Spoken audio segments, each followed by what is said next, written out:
Hello friends, welcome to विश्वास classes.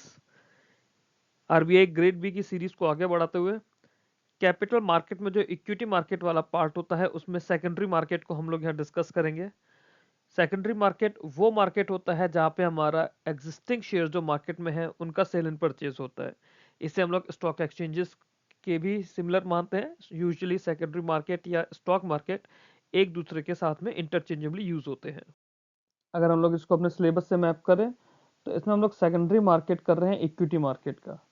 ठीक, money market हम कर चुके हैं, इक्विटी का प्राइमरी हम लोग कर चुके हैं, अब इसका सेकेंडरी हम लोग बात कर रहे हैं। वही हम लोग इसके फंक्शंस पढ़ेंगे, इंस्ट्रूमेंट्स पढ़ेंगे। रिसेंट डेवलपमेंट वाला जो भी पार्ट है ये हमारे सीए के थ्रू कवर होगा, जो भी हम करंट अफेयर्स करेंगे उसके थ्रू। अगर हम लोग सेकेंडरी मार्केट की बात करें तो सेकेंडरी मार्केट क्या होता है? ठीक है, पीछे भी हम लोगों ने समझा था कैपिटल मार्केट के अंदर इंट्रोडक्शन की फॉर्म में। सेकेंडरी मार्केट वो मार्केट होता है जहां पे इनिशियली इशूड शेयर्स को ट्रेड किया जाता है। मतलब जो शेयर्स ऑलरेडी इशू हो चुके हैं, कहां पर इशू होंगे? प्राइमरी मार्केट में। प्राइमरी मार्केट में जो शेयर्स इशू हुए हैं उन्हें जब दोबारा सेल या परचेस किया जाता है वो सेकेंडरी मार्केट में होता है।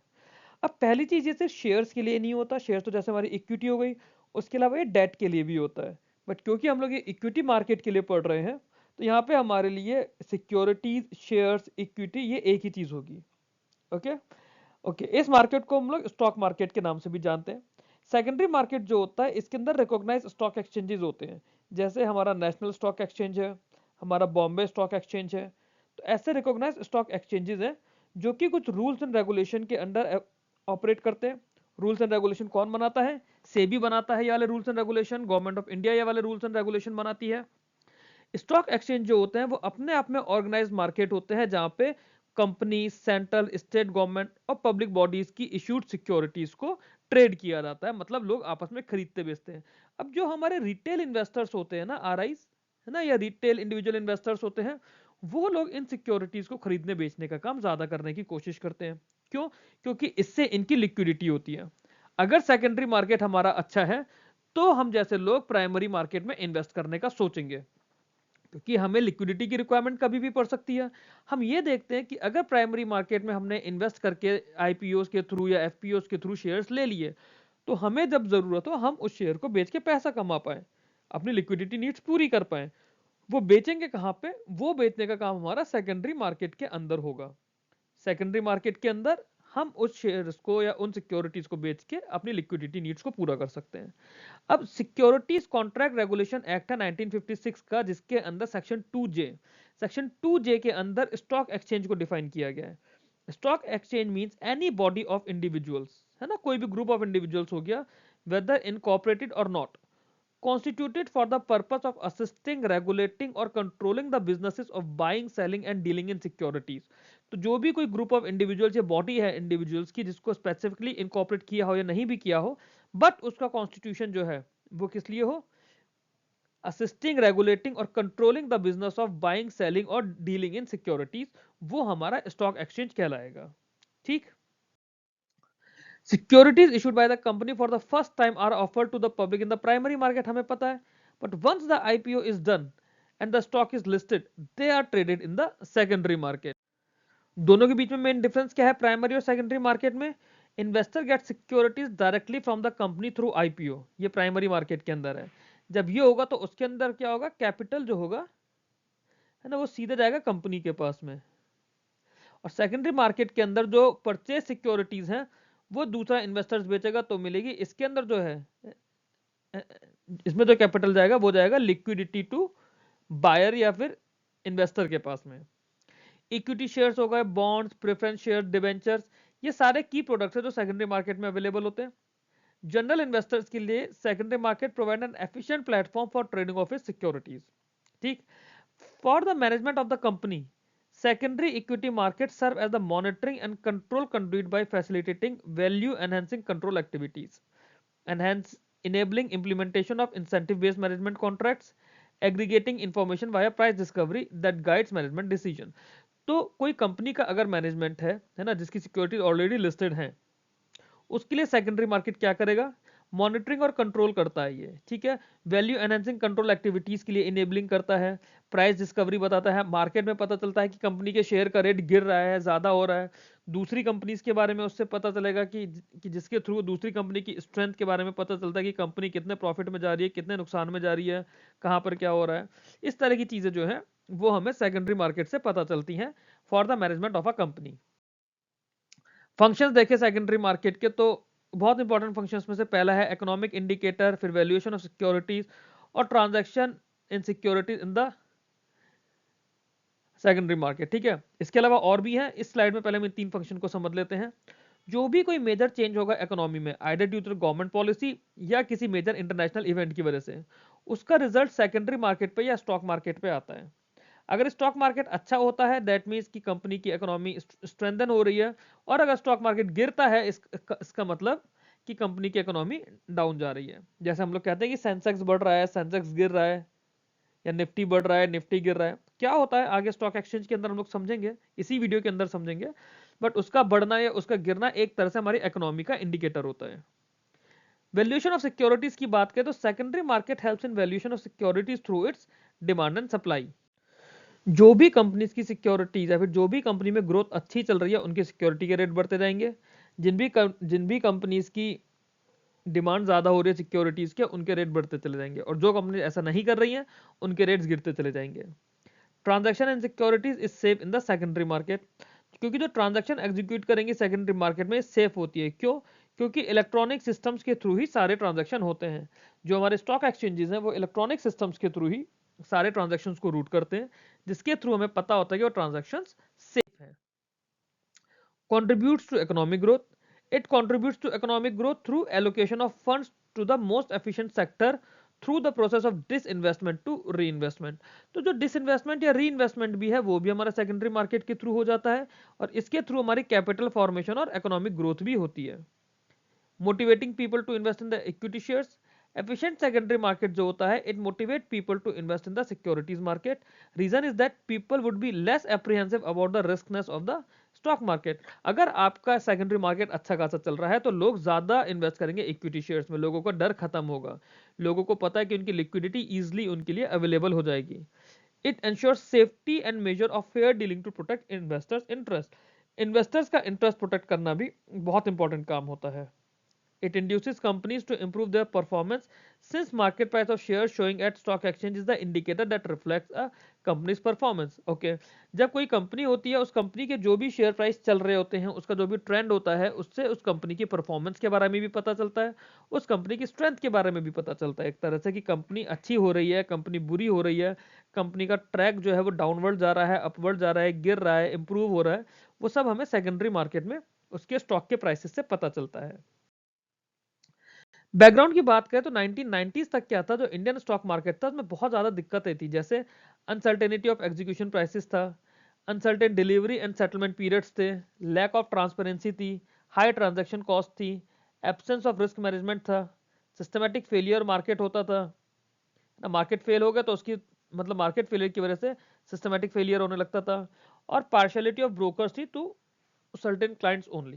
तो ये सब हटाने के लिए हमारे पास क्या आया, जब 1991 के रिफॉर्म्स हुए ना तो सेकेंडरी मार्केट ने इन चीजों को लिया। क्या? रीजनल स्टॉक एक्सचेंजेस है, नेशनल स्टॉक एक्सचेंजेस है जिसमें बॉम्बे स्टॉक एक्सचेंज और नेशनल स्टॉक एक्सचेंज है, over the counter exchange of India आया, interconnected stock exchange of India आया, OTCEI और ISE। स्टॉक मार्केट के ऑर्गेनाइजेशन की अगर बात करें इंडिया में तो तीन मेजर पार्ट्स हैं इसके, स्टॉक ब्रोकिंग, कस्टोडियल सर्विसेज और डिपॉजिटरी सिस्टम। डिपॉजिटरी सिस्टम को एक बार यहां देख लेते हैं। डिपॉजिटरी हमारी दो तरह की होती है, CDSL और NSDL, दो ही डिपॉजिटरी हैं इंडिया में, दोनों ही हमारे कनेक्टेड होते हैं, डिपॉजिटरी पार्टिसिपेंट्स है और जिसके अंदर आते हैं हमारे बैंक और फाइनेंशियल इंस्टीट्यूशंस। स्टॉक ब्रोकिंग में बात करें तो इसमें पार्ट होता है हमारा ब्रोकिंग, सब ब्रोकिंग, ट्रेडिंग और क्लियरिंग मेंबर्स, फॉरेन ब्रोकर्स होते हैं, trading and clearing members of currency derivative system, ये अलग से होता है। इसके अलावा कस्टोडियल सर्विसेज होती हैं। जब हम इनके इंटरमीडियरीज का एक पार्ट करेंगे वीडियो का डिटेल में, वहां पे हम सब कुछ अलग से दोबारा समझेंगे। अभी हम लोग अपने चैप्टर के अकॉर्डिंगली थोड़ा शॉर्ट में ही समझेंगे यहाँ पे इन चीजों को। स्टॉक ब्रोकिंग क्या होती है? जो ब्रोकर्स होते हैं वो मेंबर्स होते हैं स्टॉक एक्सचेंज के, who bring buyers and sellers together. ठीक है, they enter into share trading transactions either on their own account और behalf of their client. They have to get a registration from SEBI before starting their operations and have to comply with the prescribed code of conduct. Till recently, most of the broker worked as a proprietary or partnership concerns. However, now many now many top broking firms are company forms of organization. जैसे share Khan limited है, India bulls है, angel broking है, Reliance money है, ICICI direct है, HDFC securities है। ये सब हमारे एक तरह के ब्रोकर्स या फिर स्टॉक ब्रोकर्स होते हैं। कस्टोडियल सर्विसेज क्या होती है? ये क्रिटिकल रोल प्ले करती है सेकेंडरी मार्केट में, और ये आई है SEBI custodian of securities regulation 1996। इसके लिए ये फ्रेम हुआ था। The related service provided by them are as follows. क्या? Maintaining of account of the securities of the client, collecting the benefit rights accruing to the client in response of the securities, keeping the client informed of the action taken by the issuer of the securities, or maintaining and reconciling record of the services referred above। ठीक है, तो ये custodial services है हमारी। Custodial services क्या क्या कर रही हैं? ये जो भी हमारे इशूअर है ना, जिसकी भी हमारे पास सिक्योरिटीज है, उससे रिलेटेड इंफॉर्मेशन हम लोगों के पास आ रही है। हमारा जो सिक्योरिटीज का अकाउंट है उसको मेंटेन किया जा रहा है। हमारे बेनिफिट्स या राइट्स जो है वो जो जो मतलब उस सिक्योरिटी के रेस्पेक्ट में वो हमारे कलेक्ट कर रहे हैं। ये सारा काम हमारा कस्टोडियल सर्विसेज करता है। Depository system. डिपॉजिटरी सिस्टम का सबसे इंपॉर्टेंट काम था डीमैट। डिपॉजिटरी से आप डीमैट समझ लीजिए। ठीक है, मेजर रिफॉर्म था इंडियन स्टॉक मार्केट का डिपॉजिटरी सिस्टम। ठीक, इसके लिए डिपॉजिटरी एक्ट पास हुआ था 1996 में to provide further fillip to the process. Issuer should enter into an agreement with the depository to enable the investor to dematerialise the securities. Dematerialise मतलब अभी physical form में नहीं होगा, पेपर फॉर्म में होगा। Before the depository system came into being, the market suffered from various drawbacks including theft and forgeries of share certificate। तो एक तो इससे वो theft और forgeries हमारी रुक गई। Moreover, dealing in the physical mode had its own limitation, which inhibited the growth of the capital market in India। Clear? These shortcomings were actually felt more so after liberalization of the economy। जब economy हमारी 1991 में liberalize हुई, उसके बाद ये shortcoming ज़्यादा feel होने लगी थी, क्योंकि शेयर सर्टिफिकेट जो थे हमारे वो फिजिकल होते थे, लोग उनकी फोर्जरी भी करते थे, किसी ने चुरा लिए तो भी उस पर कोई अपना राइट क्लेम नहीं कर पाता था। अब क्या होता है, अब आपका डिपॉजिटरीज के पास में होता है, जो कि डिपॉजिटरी एक्ट के थ्रू आई हैं। To address all such issues, central government enacted Depositories Act 1996 with with retro with retrospective effect from September 20 1995। Act 1996 का था, बट ये जो एप्लीकेबल हुआ था, एप्लीकेबल सितंबर 20 1995 से हो गया था। अब is it compulsory for every investor to hold securities in demat form? Yes. Depositories Act provided that every person subscribing to securities offered by an insurer has the option to receive the security certificate or hold securities with the depository. However, investors need to know that while securities can be held by way of certificates, dealing in the market is permitted only if the securities are in demat mode। अगर आपकी securities demat mode में है तभी आप उन्हें market में deal कर सकते हो, मतलब सेकेंडरी मार्केट में, अदरवाइज नहीं कर सकते। बाईबैक ऑफ शेयर क्या होता है? तो बाईबैक जो होता है वो प्रोसेस होता है in which a company uses its surplus cash to buy share from the public. इससे हम लोग शेयर रीपरचेज भी बोलते हैं। तो बाईबैक के अंदर कंपनी अपने सरप्लस कैश से जो उसने ऑलरेडी शेयर इशू कर रखे हैं उसे वापस मार्केट से खरीद लेती है। तो it is almost the opposite of the IPO in which shares are issued to the public for the first time. In buyback share which have already been issued are brought back from the public. तो company इससे क्या करती है, कई बार अपनी demand supply create करने की कोशिश करती है, मतलब अपनी डिमांड बढ़ाने की कोशिश करती है, मार्केट से कंपनी अपने शेयर खरीद लेगी। Once the shares are brought they get absorb and cease to exist. अब ऐसा नहीं है कि शेयर को वापस लेने के बाद कंपनी उसको दोबारा बेच देगी, नहीं। एक बार अगर शेयर एब्जॉर्ब हो गए, कंपनी में वापस चले गए, तो they are cease to exist. इसका इफेक्ट क्या होता है? It increases the proportion of shares owned by the controlling shareholder as the number of outstanding share decreases after the buyback। मान लेते हैं कि कंपनी के 5 लाख शेयर्स है, जिसमें से 1 लाख उन्होंने मार्केट में लॉन्च किए हुए हैं, ठीक है, और जो मेजॉरिटी शेयर होल्डर है उसके पास 5 लाख में से 2 लाख ही शेयर्स थे। 2 लाख शेयर होने का मतलब उसके पास 40% हो गए। अब अगर मार्केट के 1 लाख शेयर कंपनी ने बायबैक कर लिए, तो मार्केट में तो कोई शेयर नहीं रहा, है ना, और मार्केट के अलावा कितने शेयर थे बाकी शेयर होल्डर्स के पास मिला के? टोटल 4 लाख शेयर थे। अभी जो 1 लाख शेयर मार्केट से उठ के कंपनी में गई है तो खत्म हो गए, दे सीज टू एग्जिस्ट। तो अब एट प्रेजेंट कंपनी के टोटल कितने शेयर्स हैं? एट प्रेजेंट कंपनी के पास टोटल 4 लाख शेयर है, जिसमें से जो मेजॉरिटी शेयर होल्डर था उसके 2 लाख शेयर थे, तो उस पर कितना परसेंट हो गया? वो 50% हो गया। तो ये होता है इसमें। Earning per share escalates as the number of share reduces, leading the market price of share to step up. जो अर्निंग पर शेयर है, भाई पहले शेयर प्राइस जो भी कुछ था, पहले वो 5 लाख शेयर्स के लिए था, अब वही पैसा 1 लाख शेयर हट गया तो 4 लाख शेयर में जाएगा, तो डेट मीन्स इससे क्या होगा, जो मार्केट प्राइस है शेयर्स का वो शूट अप होगा, बढ़ने लग जाएगा। A share repurchase also affect company's financial statement as follows. Balance sheet में क्या होगा, share buyback will reduce the company's total assets position as cash holding will be reduced and consequently as shareholders equity get reduced it result in the reduction on the liability side by the same amount। ठीक है, तो balance sheet होती है ना, balance sheet में दो side होती है, एसेट होती है, लायबिलिटी होती है। तो कंपनी के जब टोटल एसेट्स कम हो जाएंगे, क्योंकि कंपनी की कैश होल्डिंग कम हो जाएगी ना, जब शेयर खरीदने में पैसा दे दिया, तो उसी हिसाब से कंपनी की लायबिलिटी साइड भी उतनी ही रिड्यूस हो जाएगी। Amount spent on the share buyback shall be shown in statement of cash flows. तो शेयर बायबैक के लिए जो भी हमारा अमाउंट स्पेंड हुआ है वो कैश फ्लो के अंदर आएगा in the financing activity section, as well as from the statement of changes in equity और स्टेटमेंट ऑफ रिटेन अर्निंग। जो प्रॉफिट लॉस स्टेटमेंट होता है या जो भी स्टेटमेंट ऑफ इक्विटी है, उसके अंदर से ये वैल्यूज हट जाएंगी। Ratios based on the performance indicator such as return on assets, return on equities, ये शेयर बायबैक के बाद इंप्रूव हो जाते हैं। ठीक है, अगला आता है हमारे पास स्टॉक एक्सचेंज। स्टॉक एक्सचेंज की अगर हम लोग बात करें, as per the securities contract regulation act 1956, हमने स्टॉक एक्सचेंज को डिफाइन किया था एज एन एसोसिएशन, ऑर्गेनाइजेशन और body of individuals whether incorporated और नॉट। ठीक है, ये हमने इसकी डेफिनेशन पीछे पढ़ चुके हैं, मैं दोबारा डेफिनेशन रिपीट नहीं करता हूँ। तो स्टॉक एक्सचेंज जो होता है एक ऑर्गेनाइजेशन होती है जो कि एक प्लेटफॉर्म प्रोवाइड करती है for trading of shares. Stock exchange में क्या होता है, जो इन्वेस्टर्स होते हैं वो स्टॉक ब्रोकर्स के थ्रू बाई एंड सेल करते हैं shares and other financial products. ठीक है, जो दूसरी कंपनीज के, फिर चाहे वो कंपनीज की हो, सेंट्रल गवर्नमेंट की हो, स्टेट गवर्नमेंट की हो, डिपेंड करता है कि क्या सिक्योरिटीज हैं आपकी। Thus, not only shares but also mutual funds, debentures, government securities and other financial products are traded on the stock exchanges. Stock क्या होता है, stock is the capital raised by a corporation through sale of share or bonds or debentures or similar product। तो जो हमारे companies हैं, फिर चाहे वो कंपनी सरकारी हो, प्राइवेट हो, पब्लिक सेक्टर हो, वो अपने शेयर्स या फिर बॉन्ड्स या डिबेंचर्स बेचकर मार्केट से कैपिटल रेज करती है स्टॉक एक्सचेंज पर। All of them have one feature in common. They are listed on a stock exchange. Shares are listed compulsorily if they are issued to the public and others may be listed. एक common language में बात करें तो stock और share जो है वही हम इंटरचेंजेबली यूज करते हैं। ठीक है, तो जब भी हम वीडियो में यूजुअली स्टॉक बोल रहे हैं तो वो हमारा शेयर्स की ही बात हो रही है। इंपॉर्टेंस क्या है स्टॉक एक्सचेंजेस की, एफिशिएंट मीडियम है for raising long term resources for business. ठीक है, help raise savings from general public by way of issuing equity और debt capital.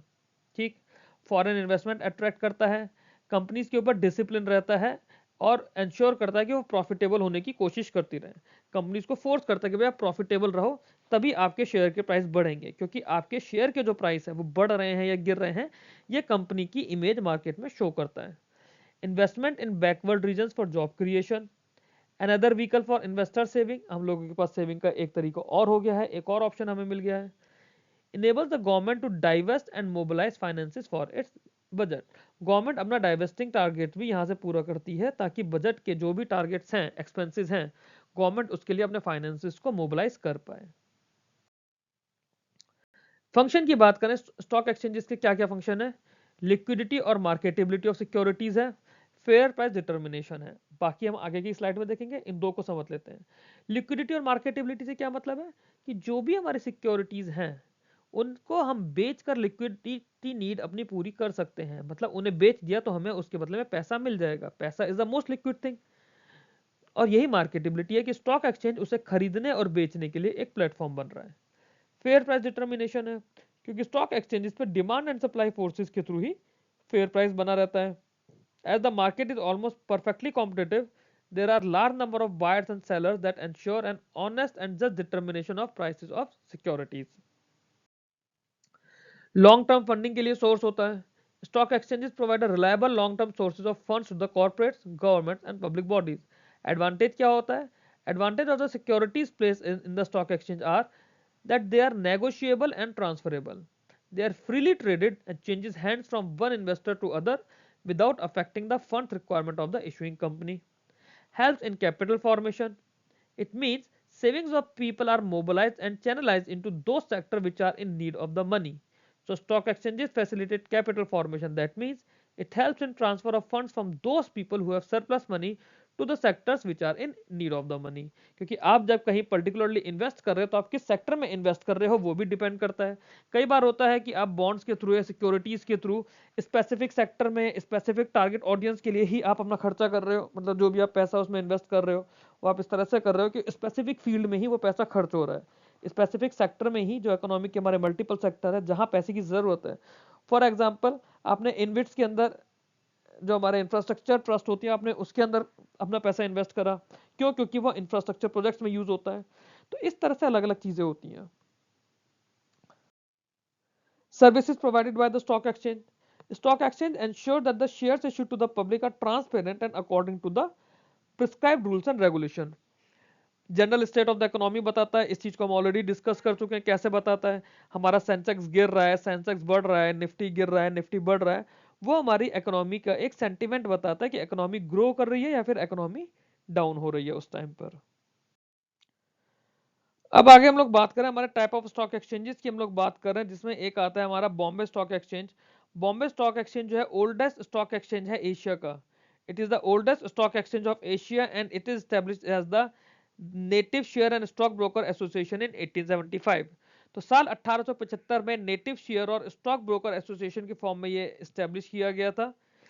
Securities contract regulation act 1956 जो होता है, सिक्योरिटीज कॉन्ट्रैक्ट रेगुलेशन एक्ट 1956, उसके अंदर इसको परमानेंट रिकॉग्निशन मिला था एज बॉम्बे स्टॉक एक्सचेंज. तो 1875 में ये किसी और नाम से एक एसोसिएशन की तरह स्टैब्लिश हुआ और 1956 में जब सिक्योरिटीज कॉन्ट्रैक्ट रेगुलेशन एक्ट आ गया उसके बाद इसे प्रॉपर नाम मिल गया, रिकॉग्निशन मिल गया as Bombay stock exchange. Bombay stock exchange जो है पहला स्टॉक एक्सचेंज है इंडिया का जिसको गवर्नमेंट से ऐसी परमिशन मिली है अंडर द एक्ट. ठीक है, तो इंडिया का पहला स्टॉक एक्सचेंज है. इन्होंने एक इंडेक्स लॉन्च किया था सेंसेक्स नाम का. ये होता है सेंसिटिव इंडेक्स. ये इंट्रोड्यूस हुआ था 1986 में.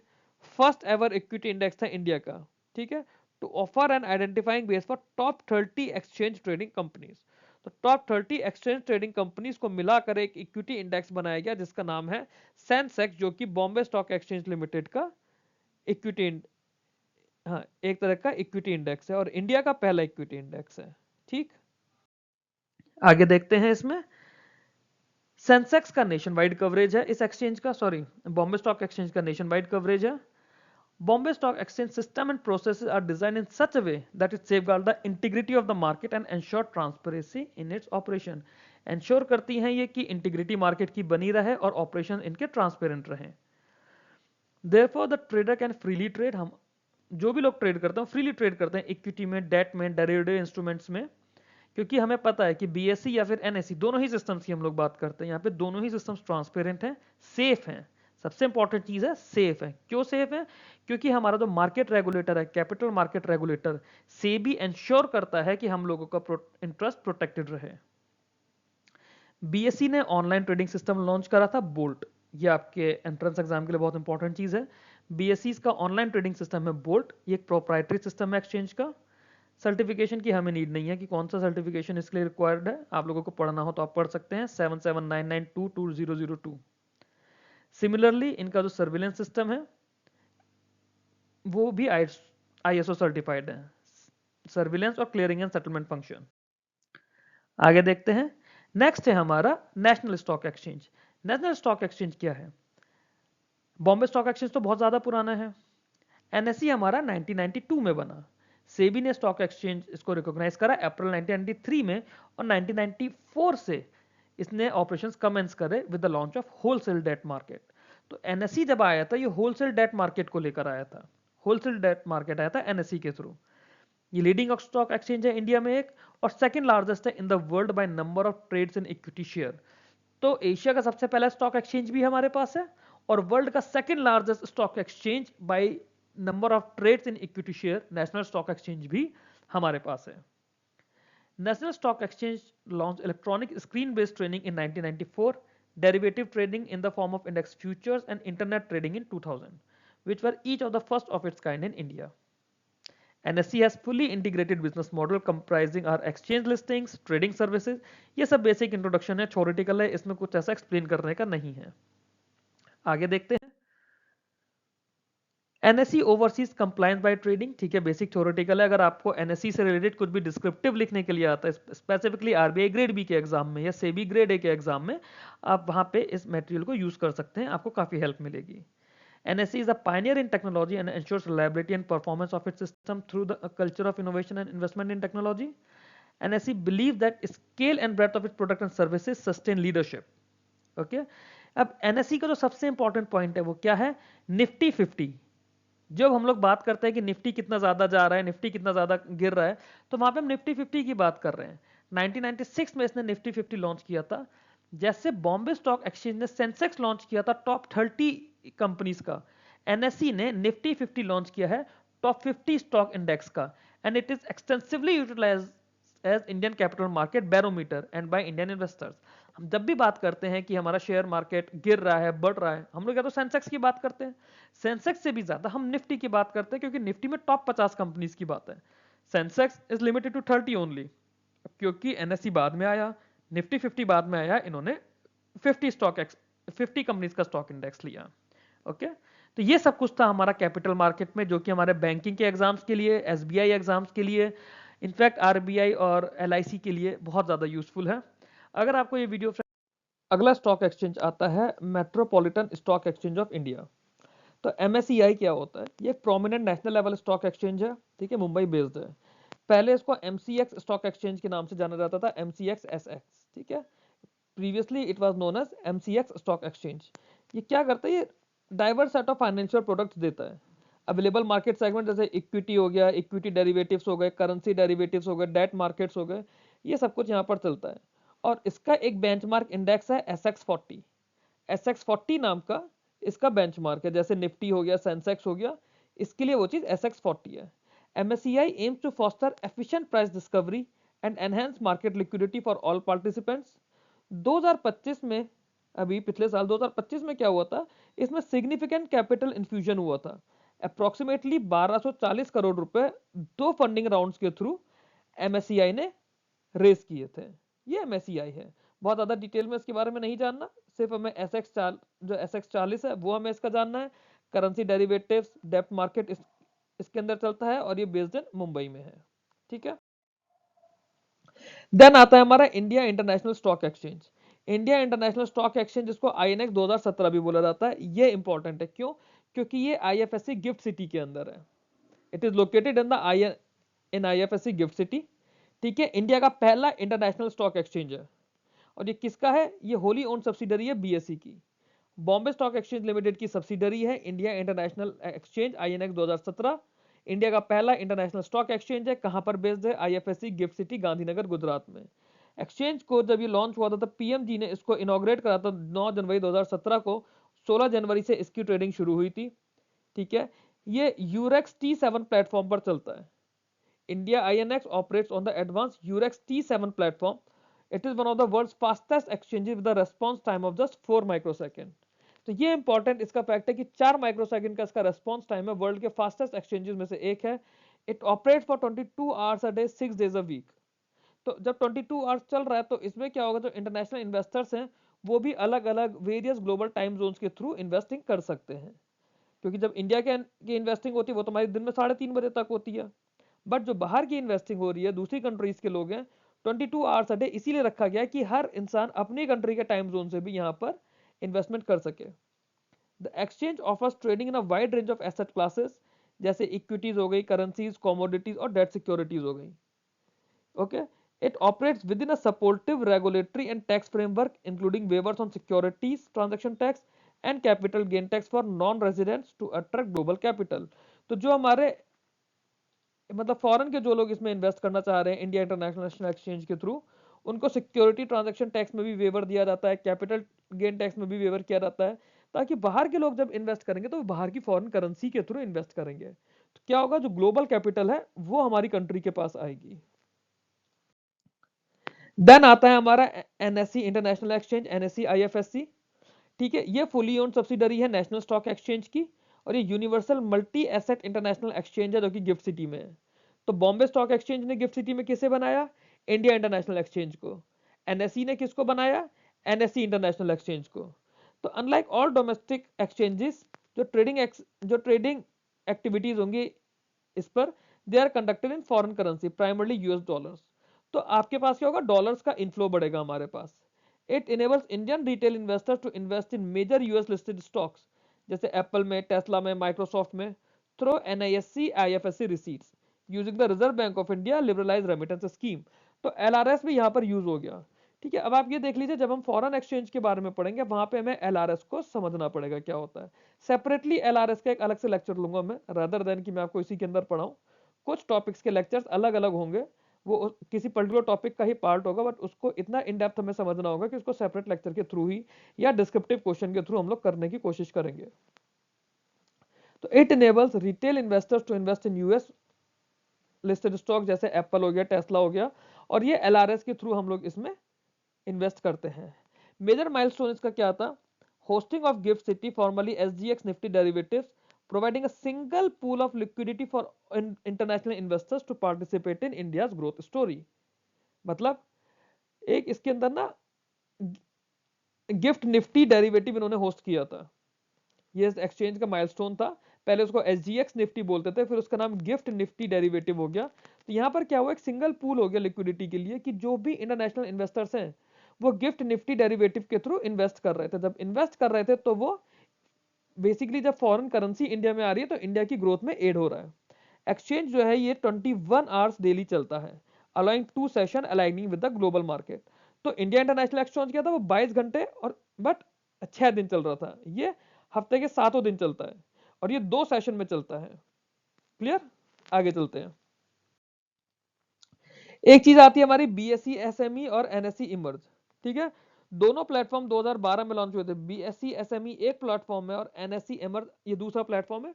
दोनों एक दूसरे के सिमिलर ही हैं, तो एक साथ ही इन्हें पढ़ेंगे। 2012 में दोनों को लॉन्च किया गया था। डेडिकेटेड एनवायरनमेंट था small and medium size enterprises का, कि वो जब अपनी इक्विटी रेस करते हैं तो इसके थ्रू करते हैं।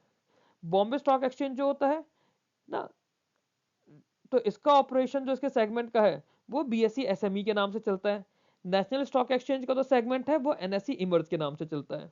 ये प्लेटफॉर्म क्या करते हैं, जो स्मॉल एंटरप्रेन्योर्स होते हैं उन्हें वाइटल ऑल्टरनेटिव मिलता है to traditional debt financing, allowing them to raise equity for business expansion, research and development and debt reduction।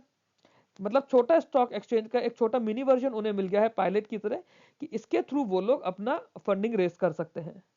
They provide a regulated marketplace for informed and sophisticated investors to identify and invest in high growth potential business at an early stage।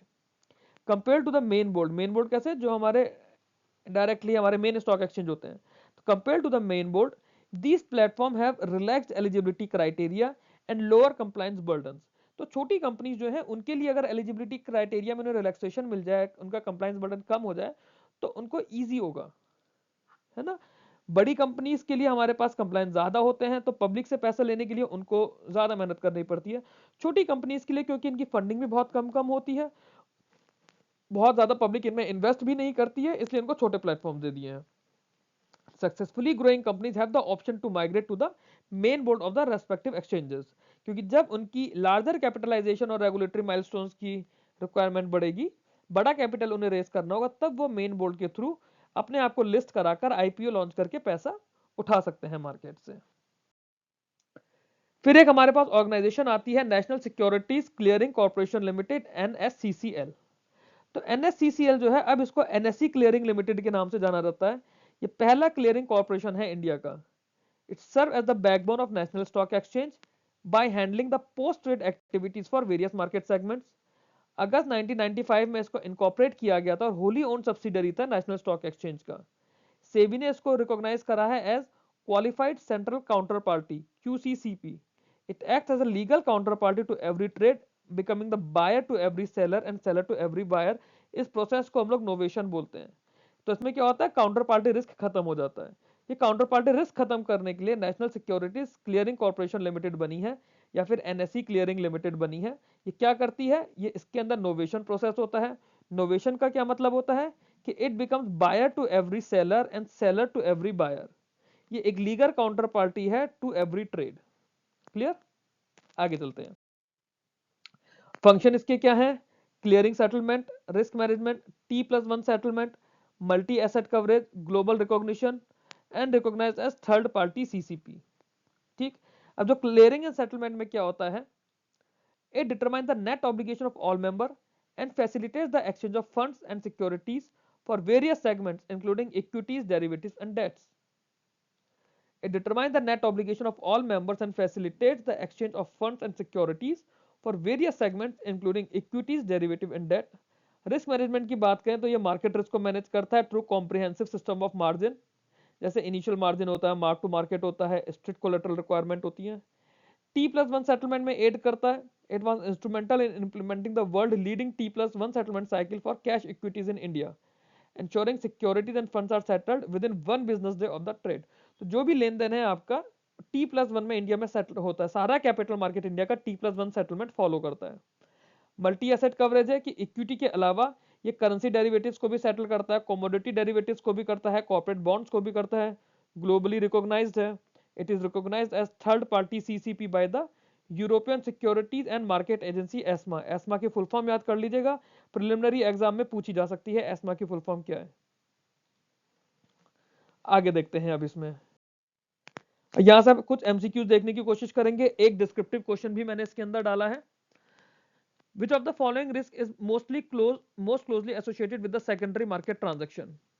Okay, sorry, इसके अंदर answer यहीं पर आ गया है, तो answer मैं इसका आपको बता देता हूं। मार्केट प्राइस रिस्क होता है, prices in the secondary market fluctuate due to interest rate changes, demand supply dynamics and macro economics factors.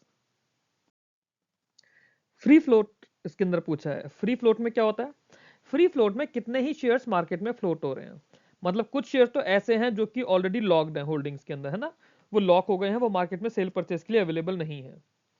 तो जो शेयर अवेलेबल है पब्लिक ट्रेडिंग के लिए एक्सक्लूडिंग लॉक्ड इन होल्डिंग्स, है ना, जो लॉक्ड इन है वो नहीं।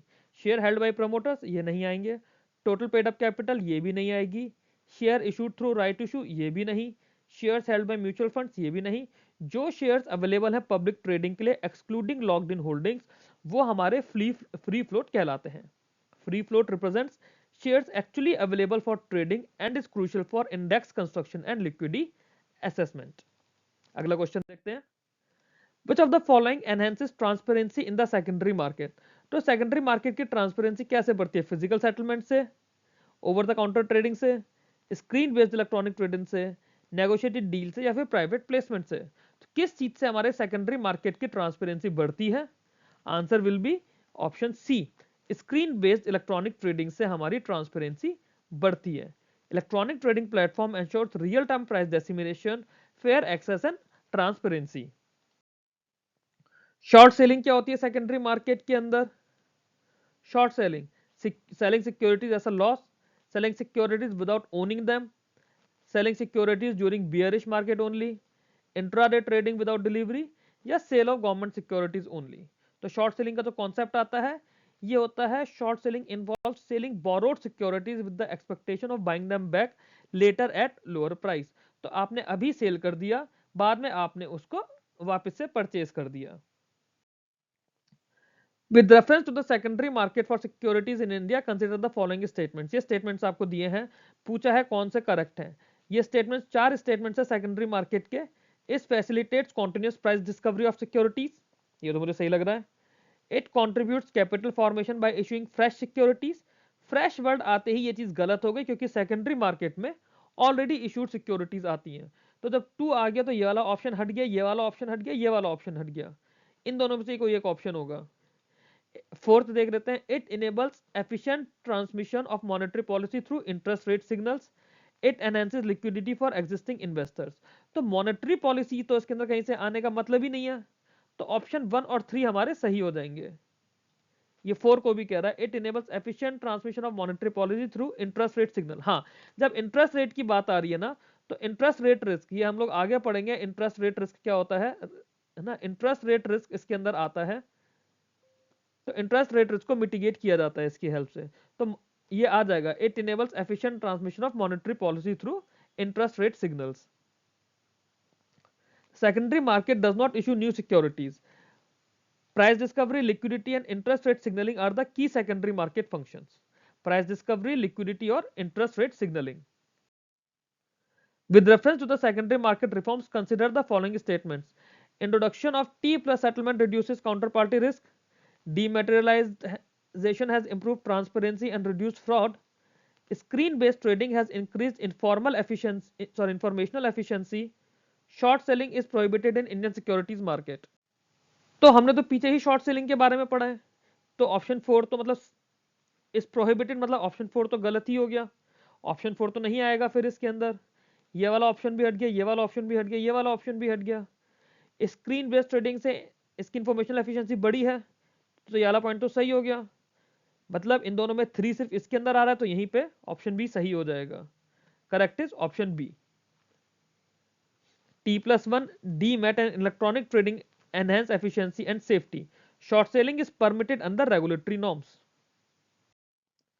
Question 7 क्या बोल रहा है? Which of the following best describes primary economic function of a stock exchange? Stock exchange के फंक्शन की बात कर रहे हैं। Creation of capital through issuance of securities, ये IPO में होता है, यहाँ नहीं होता। Providing a platform for trading existing securities and ensuring liquidity, यहाँ पर तो होता है क्योंकि हमारा सेकेंडरी मार्केट ही स्टॉक एक्सचेंज मार्केट होता है। Direct allocation of credit to priority sectors, नहीं, ये बैंक में लोन्स के थ्रू होता है, पीएसएल लैंडिंग के थ्रू, हम आगे पढ़ेंगे फाइनेंशियल इंक्लूजन में। Regulation of listed companies financial performance, ये भी नहीं होता। रेगुलेशन का काम कौन करता है? एमसीए और सेबी के थ्रू होता है। तो only option B is correct, providing a platform for trading existing securities and ensuring liquidity. Correct answer is B. Stock exchanges facilitate secondary market trading, enabling liquidity, price discovery, and efficient reallocation of capital rather than capital creation. Capital creation तो तब होगा ना जब हमारा IPO होगा, company को नए shares मिले, कंपनी के नए शेयर्स हम लोग खरीदेंगे, कंपनी के पास पैसा जाएगा, तो वो तो सब हो नहीं रहा है इसके अंदर। Which of the following are the key functions performed by stock exchanges? Price discovery through continuous trading, ये तो होता ही है। Providing liquidity to investors, ये भी होता है। Guaranteeing minimum returns to investors, नहीं। मिनिमम रिटर्न का तो कुछ कॉन्सेप्ट ही नहीं है, क्योंकि ये तो हम बोलते हैं कि स्टॉक एक्सचेंजेस की जो भी इन्वेस्टमेंट होते हैं they are subjected to the market risk. Ensuring transparency and disclosure through listing requirements, ये भी सही है। तो 3 ऑप्शन सही होगा, ए, बी और D. Correct answer is option A, B and D. Stock exchange aid price discovery and liquidity while enforcing disclosure norms. They do not guarantee return as the market risk is borne by the investors. With reference to the stock exchanges, consider the following statement. Bombay Stock Exchange is the oldest stock exchange in Asia. बात बिल्कुल सही है। National Stock Exchange of India introduced fully automated screen-based trading in India. ये भी बिल्कुल सही है। Stock exchanges in India functions as self-regulatory organizations under the oversight of SEBI. ये बात भी बिल्कुल सही है। Only equity shares are permitted to be traded on the recognized stock exchange. नहीं, क्यों? क्योंकि ये डेट भी करते हैं, कमोडिटी एक्सचेंज भी होता है, कमोडिटी डेरिवेटिव्स भी होते हैं, करेंसी डेरिवेटिव्स भी होते हैं। आगे हम डेरिवेटिव का एक चैप्टर पढ़ेंगे, उसके अंदर हम पढ़ेंगे कि और भी चीजें इनके पास होती है। तो ए, बी और सी ये तीनों सही है, मतलब option B is the correct answer. फिर एक डिस्क्रिप्टिव क्वेश्चन है, discuss the function of stock exchanges in the secondary market. In your answer explain how regulatory oversight by SEBI strengthen market efficiency and transparency. ठीक है, इसमें मैंने इसका पूरा answer नहीं दिया है, सिर्फ इसके स्टेप्स को ही समझने की कोशिश करेंगे हम लोग। सबसे पहले इसमें इंट्रोडक्शन देंगे। इंट्रोडक्शन में क्या करेंगे? स्टॉक एक्सचेंजेस को बताएंगे, है ना, स्टॉक एक्सचेंजेस के बारे में बताएंगे, उनका रोल बताएंगे। फिर स्टॉक एक्सचेंजेस के फंक्शंस बताएंगे, liquidity provision, price discovery, efficient reallocation of capital, investors confidence, risk management. Then SEBI का रेगुलेटरी ओवरसाइट बताएंगे। यहाँ पे हम सेबी का रोल बताएंगे इन regulating stock exchanges, intermediaries, enforcing listing, disclosure norms, conducting market surveillance and preventing unfair trade practices. जो भी सेबी के हमारे रेगुलेटरी ओवरसाइट के रोल्स हमने सेबी वाले वीडियो में पढ़े थे। फिर बताएंगे मार्केट एफिशिएंसी और ट्रांसपेरेंसी पे क्या इंपैक्ट पड़ता है। We will link regulation to outcomes, कि इंप्रूव्ड इंफॉर्मेशन एफिशिएंसी हो जाएगी, रिड्यूस्ड इंफॉर्मेशन एसिमेट्री हो जाएगी, एनहेंस ट्रांसपेरेंसी होगी, लोअर सिस्टमैटिक और सेटलमेंट रिस्क होगा। ये सारी चीजें हम बता देंगे। उसके बाद कंक्लूड करेंगे that while stock exchanges facilitate smooth secondary market operations, SEBI's oversight is essential for maintaining fairness, transparency, stability and long term confidence in the capital market. कुछ इस तरह से इसका हमारा आंसर बन जाएगा। आंसर बना के आप लोग मेरे को टेलीग्राम चैनल पर, टेलीग्राम ग्रुप में सबमिट कीजिए। आंसर को मैं वहां पे इवैल्यूएट करूंगा आप किस तरह से आंसर्स को लिख रहे हैं। ये वीडियो अगर आप लोगों को अच्छा लगा, ये मेरा मेन हैंडल है टेलीग्राम का। यहाँ पे आपको आरबीआई के सेल्फ जो डेडिकेटेड ग्रुप है ग्रेड बी का, वो आपको मिल जाएगा। नीचे डिस्क्रिप्शन में भी मैंने ग्रेड बी के टेलीग्राम ग्रुप का लिंक डाला हुआ है, वहाँ से आप लोग मेरे साथ ज्वाइन कर सकते हैं। Till then, thanks for watching this video आपको अच्छा लगा हो तो आप प्लीज़ वीडियो को लाइक कीजिए, चैनल को सब्सक्राइब कीजिए।